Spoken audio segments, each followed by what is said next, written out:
السلام عليكم ورحمة الله وبركاته. ازيكم يا حبايبي؟ عاملين ايه؟ يا رب دايما تكونوا بخير. اللهم صل وسلم وبارك على سيدنا محمد وعلى آله وصحبه أجمعين. النهاردة هنعمل مع بعض بودرة السوبيا في البيت، والعناب مش هتشتريها تاني من بره زي ما كنا بنشتريها زمان. حاجة كده عاملاها بإيديكي وعارفاها معمولة من ايه، بدون مواد حافظة أو ألوان صناعية تأثر على صحتنا وصحة ولادنا. يلا بينا نشوف هنعملها ازاي. جبت كده حوالي نص كيلو من الكركديه وهطحنهم دلوقتي بالمطحنة.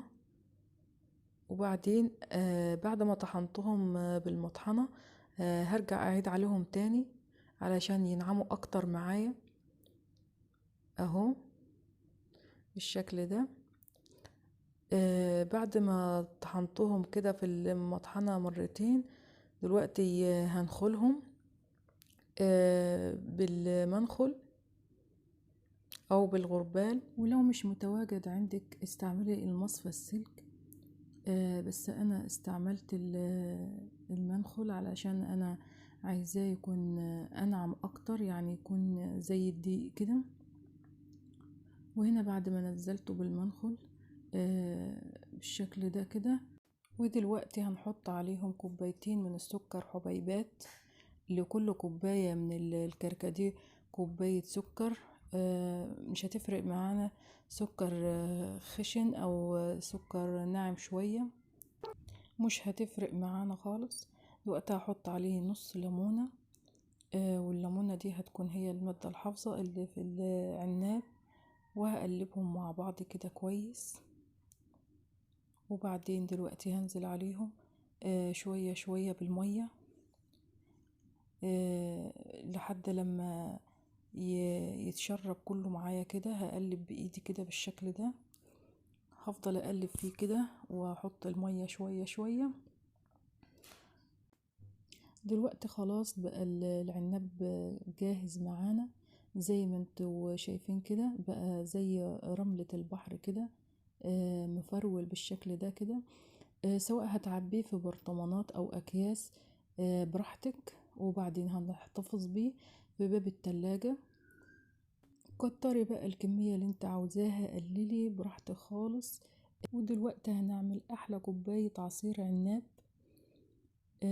انا دلوقتي هصفيه بالمصفى علشان اي شوائب فيه، بس انت ان شاء الله لما تعمليه وتشيليه في التلاجة ما هيكونش فيه اي شوائب خالص. كل الشوائب دي هتنزل في قاع الشفشق. واحلى كوباية عصير عناب ساقعة ترطب على القلب في ايام الصيام. ودلوقتي هنبدأ في عمل السوبيا. هنجيب هنا حوالي كوباية من جوز الهند او دقيق جوز الهند، وهنضربهم بالمطحنة برضو. وبعدين هنا هبتدي ان انا احط جوز الهند اللي طحناه. اول حاجة جوز الهند كوباية زي ما قلنا، وهنحط السكر البودر. السكر البودر برضو كوباية قد جوز الهند بالظبط. لو حابة تقللي السكر براحتك. ومعايا كوباية من اللبن البودرة، بتدي طعم حلو قوي للسوبيا بتاعتنا. يبقى كوباية من جوز الهند، كوباية من السكر، كوباية من اللبن البودرة، ونص كوباية من الكريم شانتيه. سواء كريم شانتيه من عند العطار سايب، او كريم شانتيه بتاع الشركات. ومعلقة كبيرة من الفانيليا. وهقلبهم مع بعض بالشكل ده كده كويس. وبعدين تعبيهم في البرطمان بتاعك بالشكل ده. وبكده عملنا السوبيا بطريقة سهلة جدا، ما خدتش وقت وبدون رز او اي حاجة.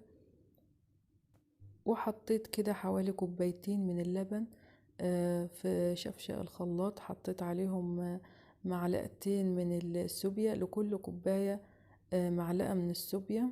حطيت شوية كمان. السوبيا من المشروبات الحلوة قوي. وبالنسبة للسوبيا ضربناه في الخلاط بالسكر او من غير سكر حسب الرغبة. في ناس حابة الملمس بتاع الجوز الهند، وفي ناس بتحب ان هي تصفيه، يعني كل واحد وحسب ذوقه.